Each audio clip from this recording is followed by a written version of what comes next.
Do you want me to give you more real? I can give you a couple more real. Otamendi, Kevin De Bruyne, Fernandinho, Silva, Sterling, Aguero. These are investments from the past. What's up, guys? Good evening. Immense Jose Mourinho.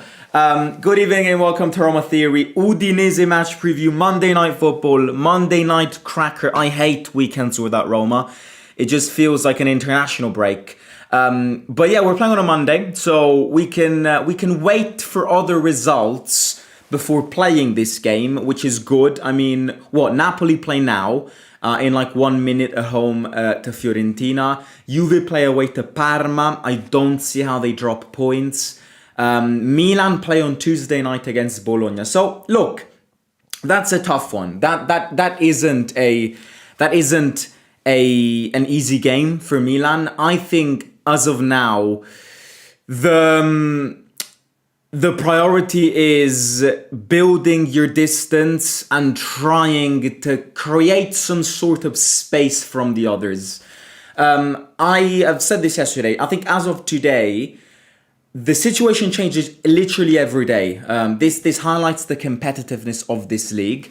I think as of today, the easiest challenge that you can pose is against Napoli, for the simple reason being that they are full of injuries. The problem with Napoli is that whenever everyone else starts playing in Europe again, and whenever they get all of their injured players back, they can be a threat again. I don't think they'll end up winning the league title at the end, because the gap is too big and Inter would really have to severely bottle it. But yeah, I think as of today, you need to challenge Napoli. Again, Juventus is always there close to you, but I think Juventus, at time of speaking, have changed direction and have changed intensity of this direction. They are realizing, and the Spalletti has realized that Juventus' team is good and that it was underachieving. It has underachieved in the past few seasons, and now with a competent manager which is leading that team, it's getting the results that it needs. So everyone is close together, which means that if you drop points and the other teams capitulate on it and capitalize on this, then you're back down. So you need to be very careful. Look, Udinese away for me I categorize this away game as one of those away games that is always very brutal to play in. Not because of the atmosphere. Udinese fans and Roma fans are kind of like twinned. They've got a relationship. But I don't know what it is about this stadium. There has never been a game that I remember in my lifetime where we went there and it was a comfortable walk in the park. I really don't. Last season, I believe we won because of a penalty. I believe a few years ago we lost 4-0 in Mourinho's first year. It's always a pain going up there in Udine, playing your game. And I think Udinese are a team that... you see, I don't understand these teams, because these teams will never get close to relegation, but at the same time, I don't know why, but they never managed to break that barrier and challenge for Europe. Udinese is always in a position where I think they do good, they go through some good seasons. They get points against tough teams. They beat Inter at San Siro this season, and they beat Napoli at home this season. So they can stop big teams. They are a dark horse every single time. They've got the capabilities. I think Runjaic isn't a bad manager. But then at the end of the season, they always end up in the same place. And it feels like everything that they do is unnecessary. So, look, I think this is a tough game. Udinese, just to get some latest results from them. And then I'm going to speak about their team, because they are missing a few players. Udinese are coming from 2 wins, a draw, and a defeat. Their last 4 games were a win away at Torino, a 2-2 draw at home to Pisa, a loss at home to Inter, and last weekend they beat Verona 3-1 away. But there have been, as I said, examples of Udinese this season stealing points from big clubs. They beat Atalanta at home. They beat Napoli at home. They beat Inter away. So this is a team that is capable of ruining your day. Let's put it like that.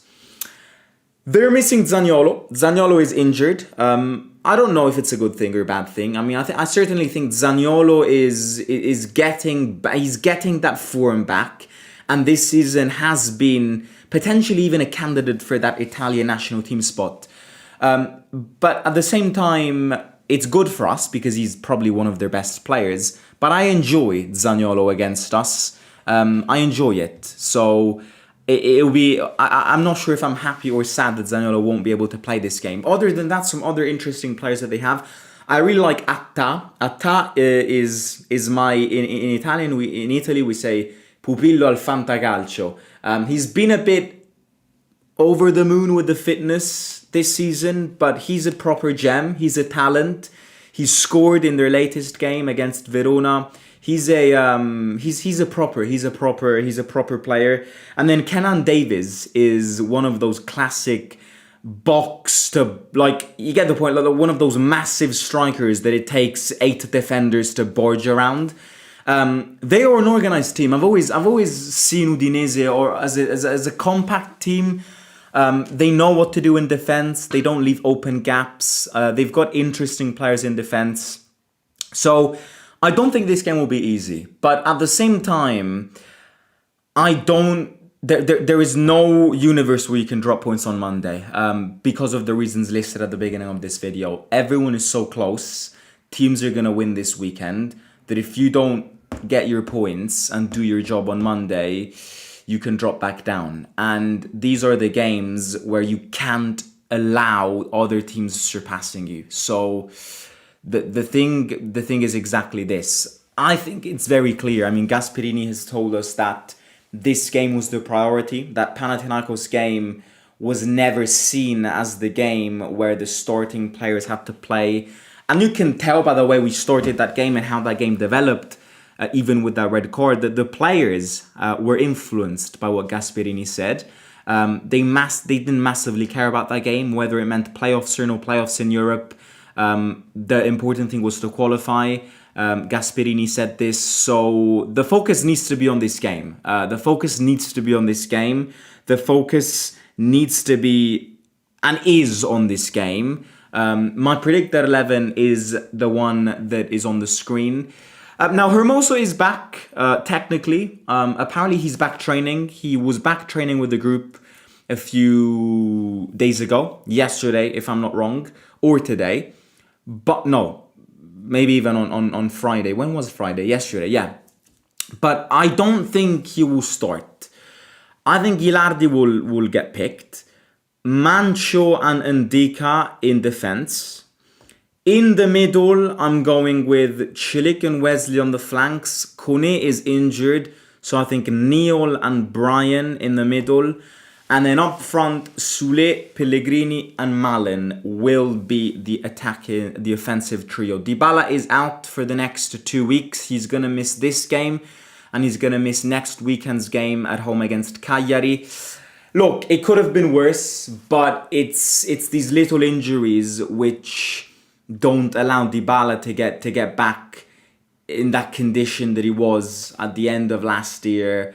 Not at the end of last year, around January and February of last year. You know, it's these little injuries which at the end of the day are the worst because they just disrupt his condition of getting back fit. It's these injuries that unfortunately have, in a sense, ruined Dybala's career because, you know, I would argue that it's better for a player to have one serious injury, be out for a lot of time, but then be back regularly, than these injuries that stop your path every month or every 2 months. And I'm pretty sure that every player would pick this out of the two. Because, you know, as I said before, it's these injuries which is the reason why it takes Dybala so much time to get his fitness back going. And once he gets close to it, which is what was the case, then he gets injured again. So then he can't train for 2 weeks, and then it will take another 5 days for him to get that fitness back going. It will take another week for him to work into that optimal condition again. And when he gets close to it, then he will get injured again. So look, you kind of need to beat Udinese even without Dybala, of course. Malen, in my opinion, is the big target and focus in this game. I think this is Malen's game. Now, it'll be interesting to see Malen. Sorry, my hair is a mess. It'll be interesting to see Malen without Dybala for the first time, because both in the Milan game and most importantly in the Torino game, one of the reasons why he scored those 2 goals and he moved around very well against Milan is because he linked with Paolo very well. So we need to establish that chemistry with Matti and Pellegrini for the first time. But these are his games. Like, these are the games where Malen needs to make a difference. These are the games where Malen needs to score. Of course, in the big ones as well. But these are the ones where he just needs to absolutely crucify their defenses. Because he's fast, because he's technical, and because he's got a good sense of shooting. Something that other strikers don't have. So this is my match preview. I mean, I don't want to add a lot. It's my grandmother's birthday, so I'm not going to keep it too long because we're going out for dinner. Zaragoza is 164 centimeters. That can be a problem, especially in the Serie A. Zaragoza is too short. I'm not going to speak about transfers until the Here We Goes, as I said yesterday. Don't care one bit. Mancini, Cristante, Pellegrini, this forsaken club will never ever change. Mancini and Cristante aren't so bad. Did you see Pedro celebrating with no fans? I did. I'm not gonna mock them not having fans yesterday, because even as a fan of their biggest rival, I think at times protesting is important. We did it ourselves during the Juric period, where the stadium was almost not fully empty, but the Curva Sud was empty. So I'm never gonna mock a team because the stadium is empty when they're in the middle of a protest. That doesn't mean that any other day that stadium is empty with them. But yeah, I did see the images of Pedro running in front of no one. He could have avoided that. But yeah, what else? We were linked with Nkunku yesterday. I'm not sure if that's gonna happen, but that wouldn't be a bad signing. But I don't see how that happens. Anyways, I'm gonna catch you tomorrow or on Monday for the game, of course. Hit that like, subscribe. 100 likes would be amazing on this video. And yeah, enjoy your weekend. As I said yesterday, AO final tomorrow. If you're a tennis fan like me, enjoy that one. And we can speak about it whenever we see each other next. Okay, speak to you soon. Simo out. Happy birthday to Granny. I'll make sure to forward that message to her. See you soon.